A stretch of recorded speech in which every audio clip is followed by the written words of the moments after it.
नमस्कार मित्रांनो, मी Sheetal true story चॅनलवर तुम्हा सर्वांचे मनापासून स्वागत करते। ज्या माणसाच्या तुकड्यावर मी मोठा झालो, ज्याने मला रस्त्यावरून उचलून या अफाट श्रीमंतीच्या शिखरावर बसवलं, आज त्याच माणसाच्या पोटची मुलगी, माझी लाडकी गुडिया, माझ्याच वाड्यात एक साधी नोकराणी बनवून फरशी पुसत होती। आणि मी शेठजी म्हणून तिच्यावर हुकूम चालवत होतो। मित्रांनो, आजची गोष्ट एका अशा अभागी शेठजींची आहे, ज्यांच्या समोर एका वादळी रात्री 20 वर्ष जुनं एक जळजळीत सत्य येतं आणि त्यांचा सगळा अहंकार, सगळं मोठेपण एका क्षणात धुळीला मिळतं। डोळ्यात पाणी आणणारी स्वाभिमानाची ही गोष्ट शेवटपर्यंत नक्की पहा। शहरातल्या सगळ्यात मोठ्या आणि गजबजलेल्या भागात एक खूपच सुंदर आणि एक मोठा वाडा होता। तो वाडा इतका भव्य आणि देखणा होता की जो कोणी तिथून जायचा तो बस पाहतच राहायचा। उंचच उंच भिंती, मोठ्या खिडक्या, पांढऱ्या शुभ्र दगडाने चमकणारी जमीन आणि मुख्य दरवाजावर केलेली सुंदर लाकडी नक्षी, प्रत्येक गोष्ट त्या वाड्याचा थाट सांगत होती। अख्ख्या शहरात त्या वाड्याची मोठी चर्चा होती। लोक लांबून लांबून फक्त तो वाडा पाहायला यायचे, पण त्या वाड्याचा मालक म्हणजे शहरातले मोठे आणि प्रतिष्ठित आनंदराव शेठ हे काही सुरुवातीपासूनच एवढे श्रीमंत नव्हते। एक काळ असाही होता जेव्हा त्यांच्याकडे राहण्यासाठी स्वतःचं हक्काचं छोटंसं घर सुद्धा नव्हतं। त्यांनी आपल्या आयुष्याची सुरुवात अत्यंत गरिबीतून केली होती। कित्येक रात्री त्यांनी उपाशी पोटी किंवा अर्धपोटी काढल्या होत्या। दिवस रात्र कष्ट करून, ऊन पावसाची अजिबात पर्वा न करता काम करून त्यांनी हळूहळू स्वतःच्या हिमतीवर आपला मोठा व्यवसाय उभा केला होता। लोक त्यांच्यावर डोळे झाकून विश्वास ठेवायचे, कारण आनंदरावांनी आयुष्यात कधी कोणाला फसवलं नव्हतं। त्यांची सगळ्यात मोठी ताकद म्हणजे त्यांची प्रामाणिकता होती। ते फार कमी बोलायचे, पण जे काही बोलायचे ते अगदी खरं आणि चोख बोलायचे। कदाचित याच कारणामुळे हळूहळू त्यांचं नाव संपूर्ण शहरात पसरलं आणि बघता बघता ते शहरातले सगळ्यात मोठे शेठ बनले। आता आनंदरावांकडे पैशाची, संपत्तीची काहीच कमी नव्हती। सोने चांदी, महागडे कपडे, मोठी दुकाने आणि शहरात अनेक ठिकाणी त्यांच्या जमिनी होत्या। देवाने त्यांना सगळं काही दिलं होतं, पण एवढी श्रीमंती असूनही त्यांचं राहणीमान अगदी साधं होतं आणि ते आपल्या शिस्तीत जगणं पसंत करायचे। त्यांना प्रत्येक काम अगदी नव्या आणि योग्य पद्धतीने करायला आवडायचं। सगळ्यात महत्वाची गोष्ट म्हणजे त्यांना अस्वच्छता किंवा पसारा अजिबात आवडायची नाही। वाड्याचा कोपरा न कोपरा नेहमी स्वच्छ आणि आरशासारखा चमकत राहिला पाहिजे, असा त्यांचा कडक नियम होता। आनंदराव शेठना स्वच्छतेची आणि शिस्तीची इतकी आवड होती की एखाद्या खोलीत एखादा छोटासा पडदा जरी थोडासा तिरपा दिसला तरी त्यांची नजर लगेच तिथे जायची। रोज सकाळी उठल्या उठल्या ते सगळ्यात आधी संपूर्ण वाड्याची चक्कर मारायचे। कुठे धूळ तर साठली नाही ना, जमीन व्यवस्थित पुसली आहे की नाही, बागेतील फुलं चांगली आहेत ना, अशा प्रत्येक लहान सहान गोष्टीकडे त्यांचं बारीक लक्ष असायचं। आता वाडा एवढा मोठा होता की त्याची काळजी घेणं काही सोपं काम नव्हतं। वाड्यात अनेक मोठ्या खोल्या होत्या, लांबलचक वरवंडे होते, पाहुण्यांसाठी राहण्याची वेगळी सोय होती आणि वाड्याच्या पाठीमागे एक खूप मोठी बाग होती। त्यामुळे त्या वाड्यात नेहमी अनेक नोकर चाकर आणि सेवक काम करत असायचे। पण शेठजींची सगळ्यात मोठी अडचण एकच होती, त्यांना आजवर असा एकही माणूस मिळाला नव्हता ज्याच्यावर ते डोळे झाकून विश्वास ठेवू शकतील। सुरुवातीला जो कोणी नवीन नोकर कामावर यायचा तो स्वतःला खूप कष्टाळू आणि प्रामाणिक दाखवण्याचा प्रयत्न करायचा। पहिले काही दिवस तो अगदी मनापासून काम करायचा, पण हळूहळू त्याची खरी बाजू समोर यायचीच। कोणी कामात आळस करू लागायचा, कोणी खोटं बोलायचा, तर काही लोकांची नजर वाड्यातल्या महागड्या वस्तूंवर असायची। कित्येकदा असं घडायचं की वाड्यातल्या छोट्या छोट्या गोष्टी अचानक गायब व्हायच्या। कधी चांदीचं भांड सापडायचं नाही, तर कधी महागडं सजावटीचं सामान गायब व्हायचं। आणि जेव्हा शेठजी त्याबद्दल विचारायचे तेव्हा प्रत्येक जण स्वतःला निष्पाप दाखवायचा। या सगळ्या गोष्टींनी शेठजींना आतून पार अस्वस्थ करून सोडलं होतं। त्यांना असं वाटू लागलं होतं की आता या जगात प्रामाणिक माणसं उरलीच नाहीत। हळूहळू त्यांचा लोकांवरून विश्वासच उडू लागला होता. आता त्या कोणत्याही नवीन माणसाला सहज आपल्या जवळ येऊ देत नव्हते. कधी कधी रात्रीच्या वेळी आपल्या त्या एवढ्या मोठ्या आणि आलिशान खोलीत एकटेच बसून ते विचार करायचे, माणसाने आयुष्यात कितीही पैसा कमवला, अगदी संपत्तीचे ढीग लावले, पण जर त्याला जीव लावणारी आणि प्रामाणिक माणसं मिळाली नाहीत तर तो सगळा पैसा, ती सगळी श्रीमंती अगदी निरर्थक वाटते, अगदी शून्य वाटते. आनंदराव यांच्या मनात आता एक विचित्र उदासी घर करू लागली होती. तो वाडा बाहेरून जितका प्रकाशमान आणि सुंदर दिसायचा, आतून आनंदराव तितकेच एकटे आणि त्रस्त होते. त्यानंतर एक दिवस हिवाळ्याच्या सुरुवातीसोबतच वाड्याच्या वातावरणात हळूहळू एक बदल घडू लागला. सकाळची वेळ होती. बोचरी थंड हवा वाड्याच्या मोठ्या खिडक्यांमधून आत येत होती.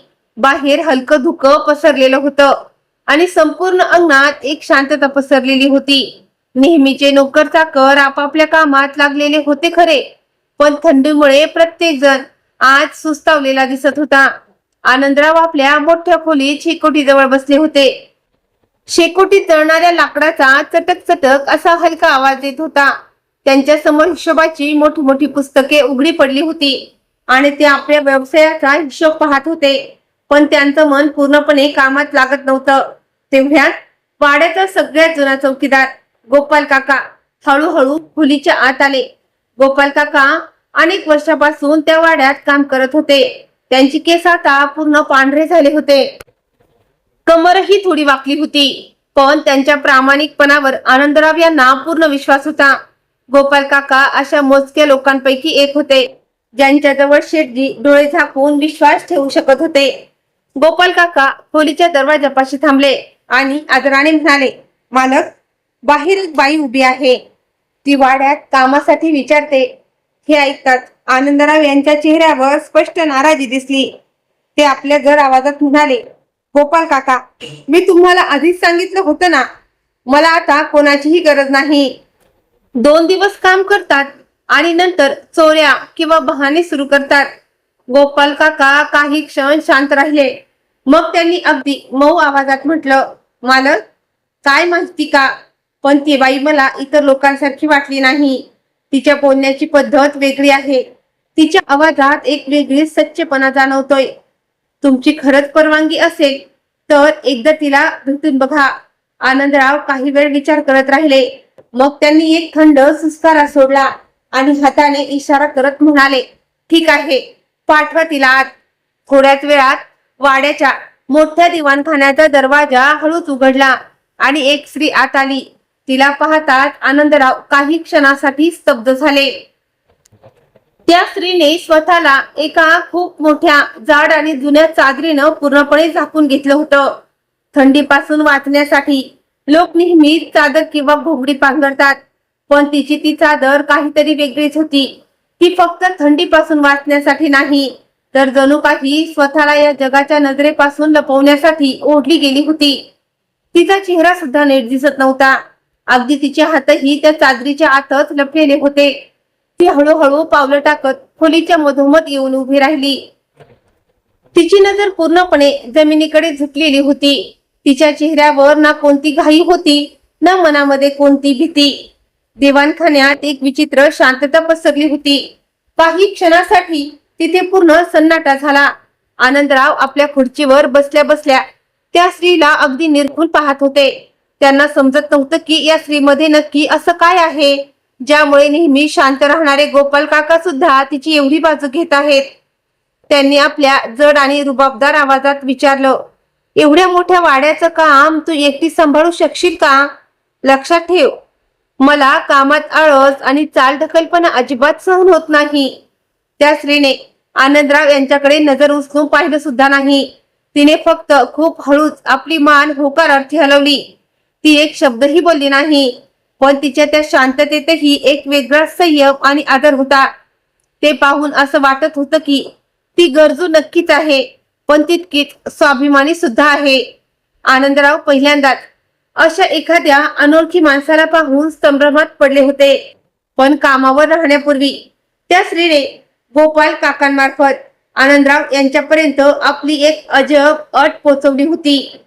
तिची अट अशी होती की ती वाड्यात पूर्ण मेहनतीने आणि प्रामाणिकपणे काम करेल, पण काम करत असताना ती कधीही आपल्या चेहऱ्यावरचा तो मोठा पदर किंवा चादर हटवणार नाही. इतकंच नाही तर ती वाड्यातल्या इतर कोणत्याही नोकराशी किंवा अगदी स्वतः शेठजीशी सुद्धा विनाकारण एक शब्दही बोलणार नाही. ती रोज सकाळी सूर्य उगवण्यापूर्वी वाड्यात येईल आणि संध्याकाळ व्हायच्या आत आपलं काम संपून चुपचाप निघून जाईल. आनंदराव यांना तिची ही अट खूपच विचित्र वाटली. त्यांनी आपल्या आयुष्यात अनेक प्रकारची माणसं पाहिली होती, पण नोकरी मागताना स्वतःच्या अटी घालणारा असा माणूस त्यांनी पहिल्यांदाच पाहिला होता. काही क्षणासाठी त्यांच्या मनात शंका आली की ही स्त्री आपला चेहरा का लपवू इच्छिते. पण मग त्यांनी विचार केला, मला कोणाच्या चेहऱ्याशी काय करायचंय? मला तर फक्त वाड्यासाठी एक प्रामाणिक आणि कष्टाळू माणूस हवा आहे. म्हणून त्यांनी जास्त आढेवेढे न घेता तिच्या सगळ्या अटी मान्य केल्या. दुसऱ्या दिवशी खूप पहाटे, जेव्हा आभाळात अजून हलका अंधार होता आणि थंडगार वारा अख्ख्या परिसरात सुटला होता, ती गुड स्त्री वाड्यात आली. त्यावेळी वाड्यातले बहुतेक सगळे लोक गाढ झोपेत होते. फक्त गोपाल काका जागे होते. त्यांनी गुपचूप वाड्याचा मुख्य दरवाजा उघडला आणि तिला आत घेतलं. ती कोणाशीही काही न बोलता थेट आपल्या कामाला लागली. सकाळ झाल्यावर जेव्हा आनंदराव झोपेतून उठून आपल्या खोलीबाहेर आले, तेव्हा वाड्याचं रूप पाहून ते काही क्षणासाठी जागेवरच थबकले. संपूर्ण वाडा आधीपेक्षा अगदी वेगळाच दिसत होता. पांढरी शुभ्र जमीन अशी काही चमकत होती की जणू त्यात स्वतःचा चेहरा दिसावा. मोठ्या मोठ्या झुंबरांवर वर्षानुवर्ष साठलेली धूळ गायब झाली होती. खिडक्यांच्या काचा एवढ्या स्वच्छ झाल्या होत्या की बाहेरचं कोवळं ऊन थेट आत येऊन चमकत होतं. वाड्यातलं प्रत्येक सामान अगदी जागेवर नीटनेटकेपणाने मांडून ठेवलेलं होतं. आनंदराव हळूहळू चालत प्रत्येक गोष्ट कौतुकानं पाहू लागले. त्यांना स्वतःच्या डोळ्यावर विश्वास बसत नव्हता. त्यांनी जवळच ठेवलेल्या एका महागड्या सोन्याच्या फुलदाणीवर आपली बोटं फिरवून पाहिली, पण तिथे धुळीचा एक कणही नव्हता. इतक्या वर्षात पहिल्यांदाच कोणीतरी वाड्याची स्वच्छता एवढी मनापासून आणि लक्ष देऊन केली होती. तेवढ्यात गोपाल काका हळूच त्यांच्याजवळ आले आणि म्हणाले, मालक, ती बाई तिचं काम संपून वाड्याच्या मागच्या बाजूला त्या जुन्या विहिरीपाशी बसली आहे. आनंदराव काही वेळ शांत उभे राहिले. त्यांच्या मनात पहिल्यांदाच त्या अनोळखी स्त्रीबद्दल एक वेगळाच आदर निर्माण झाला होता, पण सोबतच त्यांच्या मनातील ते अस्वस्थ करणारे कुतूहलही वाढत चालले होते की शेवटी एवढे शांत आणि गूढ स्त्रीच्या मागे असं कोणतं गुपित लपलेलं असेल. दिवस हळूहळू सरकत होते. ती नोकराणी रोज अगदी त्याच नियमाने वाड्यात येत असे. पहाटेचा अंधार असतानाच ती गुपचूप आत यायची, पूर्ण मनापासून आपलं काम करायची आणि संध्याकाळ व्हायच्या आत कोणताही आवाज न करता शांतपणे निघून जायची. इतके दिवस झाले होते, पण वाड्यातल्या एकाही माणसाला तिचा आवाज नीट ऐकता आला नव्हता. ती गरजेपेक्षा जास्त कोणाशीही बोलत नसे. बस आपलं काम करायची आणि शांतपणे निघून जायची. पण आता वाड्यातल्या इतर नोकर चाकरांच्या मनात तिच्याबद्दल मत्सर आणि जळफळाट निर्माण होऊ लागला होता. कारण जेवढं काम ती एकटी करायची, तेवढं काम हे सगळेजण मिळूनही नीट करू शकत नव्हते. त्यातल्या त्यात आनंदराव सुद्धा आता आधीसारखे प्रत्येक वेळी चिडचिड करत नव्हते, कारण वाडा आधीपेक्षा खूपच स्वच्छ आणि नीटनेटका राहू लागला होता. हळूहळू इतर नोकर तिच्याबद्दल उलटसुलट गोष्टी बोलू लागले. कोणी म्हणे, नक्कीच तिच्या चेहऱ्यावर एखादा मोठा डाग किंवा व्रण असेल, म्हणूनच ती नेहमी स्वतःला लपवून ठेवते. तर कोणी कुजबुजायचं, मला तर वाटतं ती कोणत्या तरी मोठ्या संकटातून जीव वाचवून पळत आली आहे. कदाचित एखाद्या गुन्ह्यात तिचं नाव असावं. काही जण तर तिला चक्क अपशकुनी सुद्धा म्हणू लागले होते. एक दिवस दोन नोकर स्वयंपाकघराच्या पाठीमागे उभे राहून तिच्याबद्दलच बोलत होते. ते हसत हसत तिची चेष्टा उडवत होते. तितक्यात पाठीमागून आनंदराव यांचा जड आणि करडा आवाज त्यांच्या कानावर पडला. बस करा. ते ऐकताच दोघेही जागीच खिळले. आनंदराव रागाने त्यांच्या दिशेने पुढे आले आणि अत्यंत कडक आवाजात म्हणाले, यापुढे जर कोणीही त्या स्त्रीबद्दल अशा फालतू गोष्टी केल्या तर त्या क्षणी वाड्यातून हकलून देईल. इथे काम करायला आला आहात, कुणाची अब्रू चव्हाट्यावर आणायला नाही. आनंदराव यांचा तो रुद्रावतार पाहून दोन्ही नोकर चांगलेच हादरले आणि मान खाली घालून गुपचूप तिथून निघून गेले. पण खरं सांगायचं तर इतरांना दटवणारे आनंदराव स्वतःही आता त्या स्त्रीबद्दल विचार करू लागले होते. त्यांच्या मनात कोणत्या तरी कोपऱ्यात एक विचित्र अस्वस्थता आणि उत्सुकता निर्माण झाली होती. कित्येकदा ते आपल्या खोलीच्या उंच गॅलरीत उभे राहून खाली अंगणात तिला काम करताना पाहत राहायचे. तिच्या पद्धतीने झाडू मारायची, ज्या सलिक्याने सामान साफ करून जागेवर ठेवायची, पाण्याचा जड हंडा कमरेवर घेऊन ज्या डौलाने चालायची, तिच्या प्रत्येक हालचालीत एक वेगळी सभ्यता आणि सुसंस्कृतपणा दिसत होता. ती इतर सामान्य नोकरांसारखी अजिबात वाटत नव्हती. आनंदराव यांनी आपल्या आयुष्यात मोठमोठ्या खानदानी घराण्यातील स्त्रिया पाहिल्या होत्या, त्यामुळे त्यांना मनोमन जाणवू लागलं होतं की या स्त्रीच्या मागेही तसाच काहीतरी थोर मोठेपणा आणि शालीनता लपलेली आहे. त्यांच्या मनात वारंवार हाच प्रश्न यायचा की अशी समजदार आणि सुशिक्षित वाटणारी स्त्री या परिस्थितीत वाड्यात घरकाम करायला का आली असेल. त्यांना सारखं असं वाटायचं की ही स्त्री आज जरी गरिबीत जगत असली तरी तिचा भूतकाळ नक्कीच एखाद्या खूप चांगल्या आणि प्रतिष्ठित घराण्याशी जोडलेला असावा. एक दिवस दुपारच्या वेळी अचानक हवामान अगदी विचित्र झालं. वेळ दुपारची होती, पण आभाळात असे काही ढग जमा झाले की जणू संध्याकाळ झाली आहे असं वाटू लागलं. हळूहळू काळे कुट्ट आणि मोठे ढग संपूर्ण शहरावर दाटून आले. काही वेळातच विजांच्या कडकडाटासह वेगाने वादळी वारा सुटला. त्या वाऱ्याचा आवाज इतका भयानक आणि मोठा होता की वाड्याचे ते जुने सागवानी लाकडाचे जड दरवाजे सुद्धा जोरजोरात आदळू लागले. खिडक्यांचे पडदे हवेत सैरावैरा उडू लागले आणि संपूर्ण वातावरणात एक भीतीदायक अस्वस्थता पसरली. आनंदराव त्यावेळी आपल्या खोलीत बसून काही महत्वाचे कागदपत्र पाहत होते, पण बाहेरचे हे भयानक वादळ पाहून त्यांच्या कपाळावर चिंतेच्या आठ्या पसरल्या. त्यांना अचानक आठवलं की वाड्यातल्या सगळ्यात मोठ्या दिवाणखान्याच्या त्या अवाढव्य खिडक्या नेहमी उघड्याच असतात. जर मुसळधार पाऊस आत आला तर तिथे ठेवलेले किमती गालिचे, रेशमी पडदे आणि कित्येक दुर्मिळ पुस्तकं भिजून फार खराब होऊन जातील. खिडक्या उघड्या राहिल्यामुळे वाड्यातलं किमती सामान खराब होईल हा विचार मनात येतात आनंदराव लगेच आपल्या जागेवरून उठले. ते वेगानं पायऱ्या उतरून खाली दिवाणखान्याच्या दिशेने जाऊ लागले. जेव्हा ते दिवाणखान्याच्या त्या मोठ्या नक्षीकाम केलेल्या मुख्य दरवाजापाशी पोहोचले तेव्हा आतलं दृश्य पाहून त्यांचे पाय अचानक जागेवरच थबकले.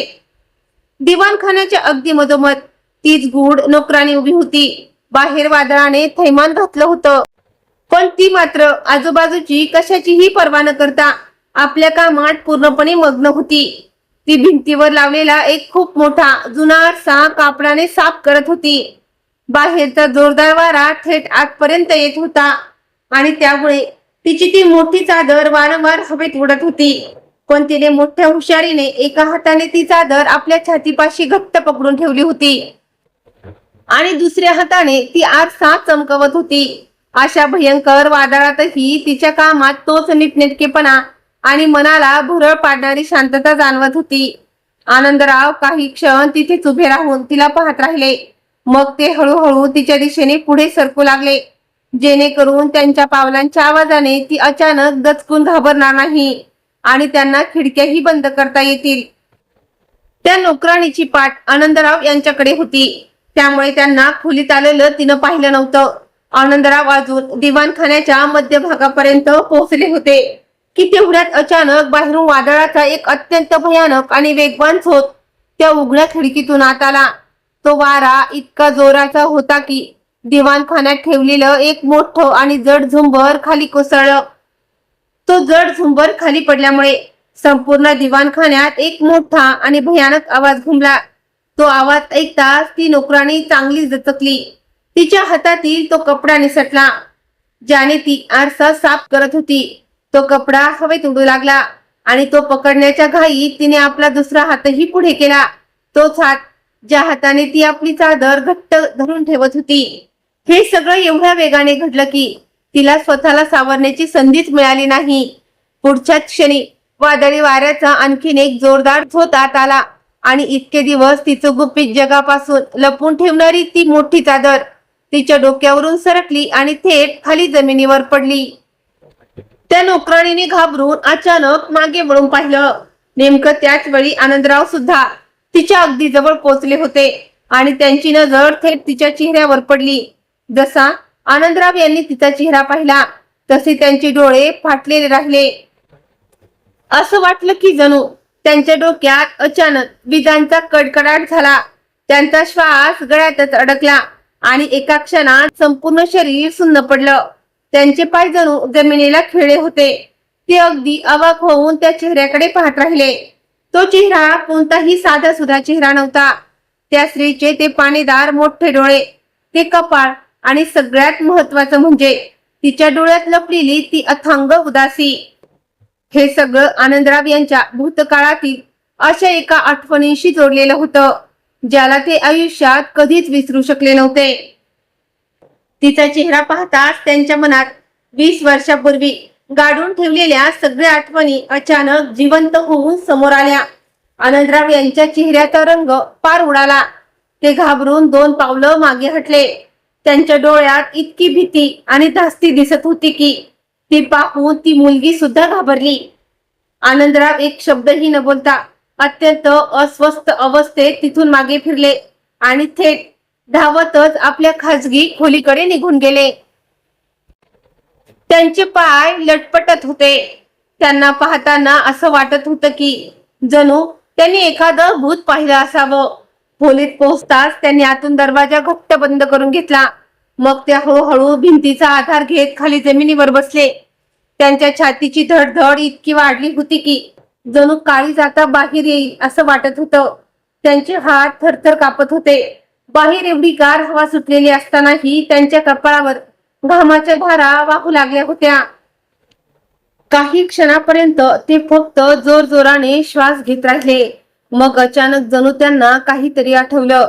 ते थरथरत्या हातांनी उठले आणि आपल्या टेबलाजवळ असलेल्या लाकडी कपाटाकडे गेले. त्या कपाटाच्या आत एक छोटं गुपित खण होता ज्याला कदाचित कित्येक वर्षापासून कोणी हातही लावला नव्हता. आनंदराव यांनी हळूच तो खण उघडला. आत एक छोटा नक्षीकाम केलेला लाकडी डबा ठेवला होता. त्यांनी कापऱ्या हातांनी तो डब्बा उघडला. त्याच्या आत लाल मखमली कापड्यात गुंडाळून ठेवलेला एक जुना धूळखात पडलेला फोटो होता.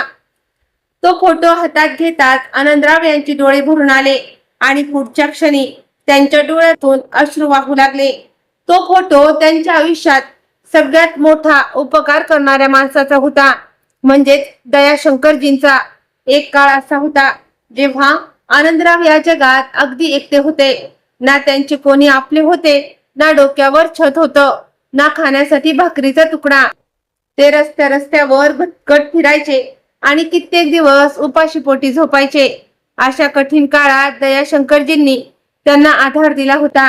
त्यांनी आनंदराव यांना फक्त आपल्या घरात आश्रय दिला नाही, तर त्यांना जगणं शिकवलं, व्यवसाय करायला शिकवला आणि लोकांसोबत प्रामाणिकपणे कसं वागायचं हेही शिकवलं. इतकंच नाही तर जेव्हा आनंदराव मोठे झाले तेव्हा दयाशंकरजींनी आपल्या आयुष्यभराची साठवलेली सगळी पुंजी त्यांच्या हातात दिली, जेणेकरून आनंदराव स्वतःचा नवीन व्यवसाय सुरू करू शकतील. आनंदराव आज ज्या मोठ्या मुक्कामावर होते, जेवढे श्रीमंत झाले होते, त्यामागे सर्वात मोठा हात याच माणसाचा होता. पण तो फोटो पाहताना आनंदराव यांचे हात आता अजूनच थरथर कापू लागले होते, कारण त्या गूढ नोकराणीचा चेहरा हुबेहूब दयाशंकरजींशी मुळत जुळत होता. दयाशंकरजींना कोणी मुलगा नव्हता. त्यांना फक्त एक छोटीशी निष्पाप मुलगी होती, जिचे आनंदराव लहानपणी खूप लाड करायचे आणि प्रेमाने तिला गुडिया म्हणून हाक मारायचे. ती लहान मुलगी नेहमी तिच्या वडिलांच्या अवतीभोवती फिरायची. जेव्हा आनंदराव काम शिकण्यासाठी तिथे जायचे तेव्हा ती निष्पाप मुलगी त्यांच्याजवळ येऊन बसायची आणि छोट्या छोट्या गोष्टी सांगून हसायची. आनंदराव यांना आजही तिचा तो गोड आणि निष्पाप चेहरा अगदी पक्का आठवत होता. पण नंतर काळ बदलला, व्यवसाय वाढू लागला आणि कामाच्या निमित्ताने आनंदराव यांना दुसऱ्या शहरात जावं लागलं. त्यांनी विचार केला होता की काही वर्ष तिथे कष्ट करू आणि परत येऊ, पण त्यांच्या जाण्यानंतर अचानक सगळं आयुष्यच बदलून गेलं. दयाशंकरजींचा व्यवसाय एका मोठ्या कारस्थानाचा बळी ठरला. कोणातरी कपटी माणसाने त्यांना फसवलं. त्यांना व्यवसायात इतका मोठा तोटा झाला की ते आतून पूर्णपणे खचून गेले. शेवटी एका दिवशी या धक्क्याने त्यांची प्राणज्योत मालावली. जेव्हा आनंदराव यांना ही बातमी मिळाली तोपर्यंत खूप उशीर झाला होता. ते धावत पळत परत आले, पण तोपर्यंत दयाशंकरजींचे हसते खेळते घर उजाडले होते. आजूबाजूच्या शेजाऱ्यांकडून त्यांना समजलं की दयाशंकरजींच्या निधनानंतर त्यांची पत्नी आणि ती छोटी मुलगी घर सोडून कुठेतरी निघून गेल्या होत्या. त्यानंतर त्यांचा काहीच पत्ता लागला नाही. आनंदराव यांनी कित्येक वर्ष त्यांना शोधण्याचा प्रयत्न केला. त्यांनी अनेक शहरांमध्ये आपली माणसं पाठवली, जुन्या ओळखीतल्या लोकांकडे चौकशी केली, पण दयाशंकरजींच्या कुटुंबाचा कुठेच सुगावा लागला नाही. हे सगळं आठवून आनंदराव यांच्या डोळ्यातून पुन्हा अश्रू वाहू लागले. त्यांनी आपल्या कुर्त्याच्या बाहीने डोळे पुसले, तो फोटो हातात घट्ट पकडला आणि ते हळूहळू पुन्हा दिवाणखान्याच्या दिशेने जाऊ लागले. त्यांच्या छातीची धडधड सारखी वाढत चालली होती. त्यांच्या मनात बस एकच विचार चक्रावून टाकत होता की काय ही खरोखर तीच मुलगी असेल? काही एवढ्या वर्षानंतर नशिबाने पुन्हा मला त्याच कुटुंबासमोर आणून उभं केलं आहे. ते दबे पाऊल टाकत दिवाणखान्यात आले आणि तिथे असलेल्या एका मोठ्या पांढऱ्या स्तंभाच्या पाठीमागे जाऊन थांबले. तिथून ती मुलगी त्यांना अगदी स्पष्ट दिसत होती. त्या मुलीने घाईघाईने पुन्हा आपली ती जुनी चादर ओढून घेतली होती. ती खूप घाबरलेली होती आणि रडत रडत खाली पडलेलं ते जड झुंबर उचलण्याचा प्रयत्न करत होती. तिचे हात थरथर कापत होते. कदाचित तिला हीच भीती वाटत होती की आता तिची नोकरी जाईल किंवा तिचं गुपित समोर आल्यामुळे तिला या वाड्यातून हाकलून दिलं जाईल. ती गुपचूप जमिनीवर विखुरलेलं सामान गोळा करत होती. तितक्यात अचानक खिडकीतून आलेला प्रकाशाचा एक किरण थेट तिच्या चेहऱ्यावर पडला. तिने जसं आपलं डोकं वर केलं, तिचा चेहरा पुन्हा एकदा साफ दिसू लागला. आनंदराव यांनी तापड्या नजरेनं आधी त्या मुलीकडे पाहिलं आणि मग लगेच आपल्या हातातल्या त्या जुन्या फोटोकडे नजर टाकली. फोटोमध्ये दयाशंकरजींचा चेहरा होता आणि त्यांच्या समोर आता ही त्यांची तरुण मुलगी उभी होती. दोघांच्या वयात 20 वर्षांचा मोठा काळ नक्कीच उलटून गेला होता, पण तरीही त्यांच्या चेहऱ्यातलं साम्य अगदी स्पष्ट जाणवत होतं. तेच पाणीदार डोळे, तीच कपाळाची ठेवत, चेहऱ्यावरचा तोष, निष्पापपणा आणि तीच सभ्यता. असं वाटत होतं की जणू दयाशंकरजी स्वतः आपल्या मुलीच्या रूपात पुन्हा एकदा त्याच्या समोर उभे राहिले आहेत. आता सगळं सत्य पूर्णपणे समोर आलं होतं. आनंदराव यांना समजलं होतं की नशिबाने त्यांच्या समोर कोणतं सत्य आणून ठेवलं आहे. ज्या माणसाच्या उपकाराच्या जोऱ्यावर त्यांचं संपूर्ण आयुष्य बदललं होतं, ज्यांच्यामुळे आज त्यांच्याकडे हा पैसा, ही प्रतिष्ठा आणि हा आलिशान वाडा आला होता, आज त्याच माणसाच्या पोटची मुलगी अगतिक होऊन मजबुरीमुळे त्यांच्या घरात नोकरानी बनवून काम करत होती. हा विचार आनंदराव यांच्या मनावर एखाद्या मोठ्या डोंगरासारखा कोसळला. त्यांना असं वाटलं की जणू कोणीतरी त्यांच्या छातीत थेट खंजर खुपसला आहे. त्यांच्यासाठी हा फक्त धक्का नव्हता, तर मनाला सुन्न करून टाकणारा एक मोठा मानसिक धक्का होता. ते थरथरत्या हाताने तो फोटो पकडून उभे होते, पण पुढच्या क्षणी त्यांच्या हातांची बोटं ढिली पडली आणि तो 20 वर्ष जुना फोटो त्यांच्या हातातून निसटून खाली पांढऱ्या जमिनीवर पडला. तो फोटो जमिनीवर पडल्याचा एक छोटासा आवाज संपूर्ण दिवाणखान्यात घुमला आणि तिथली ती शांतता अचानक तुटली. ती मुलगी दचकून मागे वळली. तिने पाहिलं की वाड्याचा मालक एका मोठ्या पांढऱ्या स्तंभाच्या पाठीमागे उभा आहे. त्याचं संपूर्ण शरीर थरथर कापत आहे आणि त्याच्या डोळ्यातून सतत अश्रू वाहत आहेत. ती मुलगी कमालीची घाबरली. तिला वाटलं की आपला चेहरा समोर आल्यामुळे आपली अट तुटली आहे आणि आता मालक आपल्यावर खूप रागवतील. भीतीमुळे ती हळूहळू मागे सरकू लागली आणि तिने आपली ती चादर अजूनच घट्ट धरून ठेवली. पण आनंदराव आता स्वतःला आवरू शकले नाहीत. ते आपला सगळा मोठेपणा, श्रीमंती आणि मान सन्मान विसरून तिथे जमिनीवर गुडघ्यांवर बसले. त्यांचा आवाज रडण्यामुळे पार खचला होता. ते अत्यंत वेदनेनं भरलेल्या आवाजात म्हणाले, माझ्या बाळा, थांब. माझ्यापासून घाबरू नकोस. मी तुझा शत्रू नाही. मी तर तो नराधम आणि दुर्दैवी माणूस आहे, जो आयुष्यभर तुझ्या वडिलांच्या उपकाराखाली दबलेला राहिला. आज माझ्याकडे जे काही आहे ते सगळं फक्त आणि फक्त तुझ्या वडिलांमुळेच आहे. जर त्यांनी मला त्यावेळी आधार दिला नसता तर कदाचित मी आज रस्त्यावर भटकत असतो. पण जेव्हा त्यांना माझी सगळ्यात जास्त गरज होती तेव्हा मी त्यांच्या सोबत नव्हतो. मी त्यांचे उपकार कधीच फेडू शकलो नाही. इतकं बोलताना आनंदराव यांचा गळा पार दाटून आला आणि ते लहान मुलासारखे डोकं खाली ठेवून जोरजोरानं रडू लागले. ती मुलगी हे सगळं पाहून पूर्णपणे अवाक झाली. तिला काहीच समजत नव्हतं की या शहरातील सगळ्यात मोठी आणि श्रीमंत असणारी ही व्यक्ती आपल्या समोर गुडघ्यांवर बसून अशी लहान मुलासारखी का रडत आहे. तिने थरथरत्या आवाजात हळूच विचारलं, मालक, तुम्ही माझ्या गरीब वडिलांना कसं ओळखता आणि त्यांचा हा फोटो तुमच्याकडे कसा आला? आनंदराव रडता रडता सुटकारे टाकत आपला पूर्ण भूतकाळ तिला सांगू लागले. त्यांचा आवाज वारंवार अडखळत होता. त्यांनी त्या मुलीला सांगितलं की कसं एक काळ असा होता जेव्हा ते या जगात अगदी एकटे आणि बेसहारा होते. या जगात त्यांचं म्हणणारं कोणीच नव्हतं. ते भुकेले तहानलेले रस्त्यावर भटकत असायचे.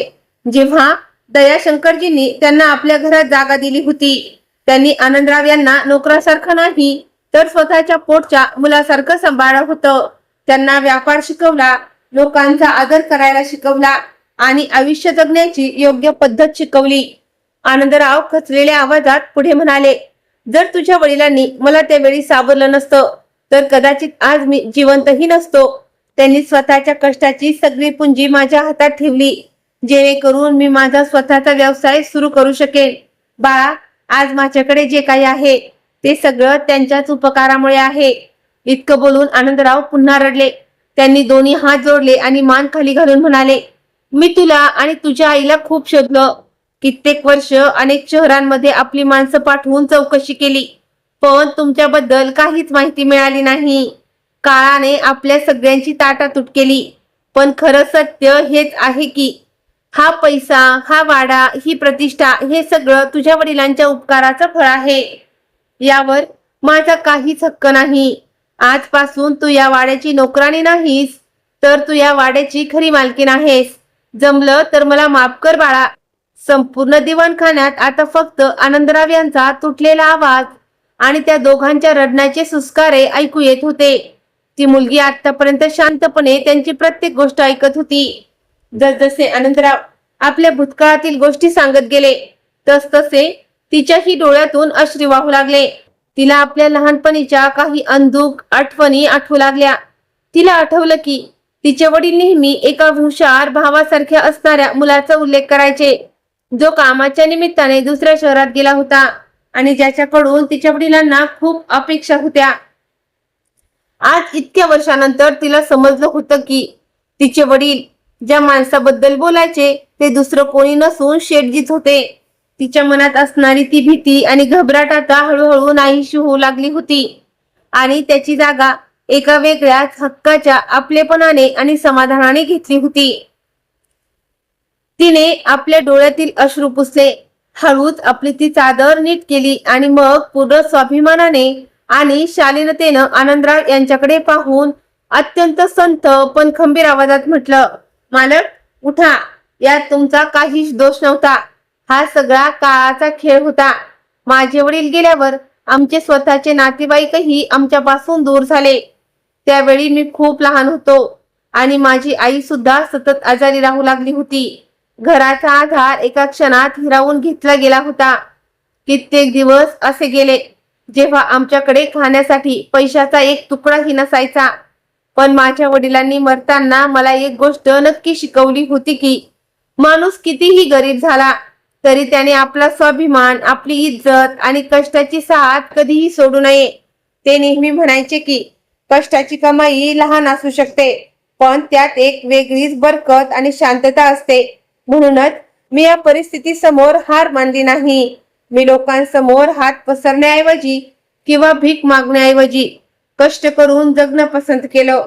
या जगाच्या वाईट नजरेपासून स्वतःला आणि आपल्या घराण्याची इज्जत वाचवण्यासाठी मी ही मोठी चादर ओढली होती. लोक माझ्याबद्दल काय विचार करतात याने मला कधीच फरक पडला नाही. मला माझ्या गरिबीची किंवा कष्टाची कधीच लाज वाटली नाही, कारण मी खात असलेला प्रत्येक घास माझ्या हक्काच्या आणि प्रामाणिक कष्टाचा होता. त्या मुलीचे हे स्वाभिमानी आणि उच्च उच्चार ऐकून आनंदराव यांचं हृदय तिच्याबद्दलच्या आदराने अजूनच भरून आलं. त्यांना जाणवलं की गरिबी आणि कठीण परिस्थिती सुद्धा या मुलीला तिच्या वडिलांचे दिलेले संस्कार विसरू शकली नव्हती. आनंदराव यांच्या डोळ्यात आता तिच्याबद्दल अभिमान आणि आपलेपणा स्पष्ट दिसत होता. ते हळूहळू उभे राहिले आणि एका वडिलांसारख्या प्रेमाने त्यांनी तिच्या डोक्यावर हात ठेवला. त्यांचा आवाज आता आधीपेक्षा खूपच मऊ झाला होता. त्यांनी दाटून आलेल्या आवाजात म्हटलं, तू खरंच तुझ्या थोर वडिलांचं नाव रोशन केलंस गुडिया. कठीण परिस्थितीने तुला तोडलं नाही, उलट अजून मजबूत बनवलं. पण आता तुला आणि तुझ्या आईला एकटं राहून त्रास सहन करण्याची अजिबातच गरज नाही. आजपासून तुमचे सगळे दुःख संपले. जोपर्यंत माझा हा श्वास चालू आहे तोपर्यंत मी एका वडिलांसारखी तुमची काळजी घेईन. हा वाडा आता फक्त माझा राहिलेला नाही, हे तुझं स्वतःचं घर आहे. हे ऐकताच त्या मुलीच्या डोळ्यातून पुन्हा अश्रू वाहू लागले. पण यावेळी त्या अश्वांमध्ये दुःख नव्हतं, त्यात एक शांतता होती, आपलेपणा होता आणि कित्येक वर्षानंतर मिळालेल्या सुरक्षिततेचा आधार होता. तिने आपले थरथरते हात देवाच्या दिशेने वर केले आणि मनापासून देवाचे आभार मानले, ज्याने तिच्या कष्टाचं, संयमाचं आणि स्वाभिमानाचं इतकं सुंदर फळ तिला दिलं होतं. नेमक्या त्याच वेळी बाहेरचं हवामानही जणू बदलून गेलं. काही वेळापूर्वी जो भयानक वादळी वारा वाड्याला हादरवून सोडत होता तो आता पूर्णपणे शांत झाला होता. आभाळातले काळेकुट्ट ढग कुठल्या कुठे निघून गेले होते. स्वच्छ झालेल्या खिडक्यांमधून आता सूर्याची सोनेरी किरणं थेट आत येत होती आणि पांढऱ्या जमिनीवर एक वेगळी चमक पसरवत होती. संपूर्ण वाड्यात आता एक अद्भुत शांतता आणि सुखद आनंद पसरला होता. हे दृश्य पाहून असं वाटत होतं की जणू स्वतः निसर्गही हे सांगत आहे की आयुष्यात कितीही अंधारी रात्र आली, कितीही मोठी वादळ आली, पण जर माणसाने आपला संयम, कष्ट आणि स्वाभिमानाची साथ सोडली नाही तर एक दिवस त्याच्याही आयुष्यात सुखाचा प्रकाश नक्कीच येतो. तर मित्रांनो, या कथेतून आपल्याला हे शिकायला मिळतं की माणसाचे दिवस बदलू शकतात, परिस्थिती बदलू शकते, पण माणसाने स्वतःची तत्व आणि संस्कार कधीही बदलू नयेत. गरिबी कितीही मोठी असली तरी स्वाभिमान आणि कष्टाची कमाई हीच माणसाची सर्वात मोठी श्रीमंती असते, कारण प्रामाणिकपणे केलेल्या कष्टाचं फळ देव एक दिवस नक्कीच देतो. तुम्हाला ही ट्रू स्टोरी कशी वाटली हे मला कमेंट करून नक्की सांगा. जर कथेने तुमच्याही मनाला स्पर्श केला असेल तर व्हिडिओला नक्की लाईक करा, आपल्या मित्रपरिवारासोबत शेअर करा आणि अशाच नवनवीन भावुक आणि सत्य कथा ऐकण्यासाठी आपल्या ट्रू स्टोरी चॅनलला सबस्क्राईब करायला विसरू नका. पुन्हा भेटूया एका नवीन आणि सुंदर कथेसोबत. तोपर्यंत स्वतःची काळजी घ्या. धन्यवाद.